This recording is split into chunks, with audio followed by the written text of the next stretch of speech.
Attend అయిన ప్రతి ఒక్కరికి నా నమస్కారాలండి. అవోపా అంటే అందరికి అవోపా అంటే ఏందో తెలియకపోవచ్చు. ఆర్యవైశ్య ప్రొఫెషనల్ అఫీషియల్ అసోసియేషన్ అండి. ఈ అసోసియేషన్ మేము స్థాపించడంలో ముఖ్య ఉద్దేశం మనం ఆర్థిక సహాయం చేయాలనే ముఖ్య ఉద్దేశంతో 1998లో స్టార్ట్ చేశాము.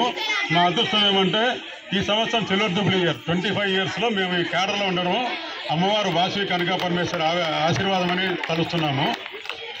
ఇంకొక అదృష్టం ఏమంటే మాకు ఎన్ని సమస్యలు చేస్తున్నారు. దీనికి దాతలకు మేమందరికీ ధన్యవాదాలు చెప్పుకుంటున్నాము. అవోపా స్టార్ట్ చేసేప్పటి నుంచి ఈ రోజు వరకు సంక్రాంతి సంబరాలు జరగడం ప్రథమం అండి. ఆ క్రెడిట్ పద్మనాభయ్య సార్ దంపతులకే దక్కుతుంది. మీరందరూ ఒకసారి క్లాస్ పెట్టాలి. చేసే ప్రతి కార్యక్రమంలో కూడా వాళ్ళ నియమ నిబద్ధత ఉంటుంది. తర్వాత మీరు నమ్ముతారో లేదో మా టీంకు ప్రతిరోజు సార్ ఏదో ఒక వర్క్ చెప్తూనే ఉన్నాడు. డోనార్ దగ్గరికి పోవడము, యాక్టివిటీస్ చెప్పడము, కానీ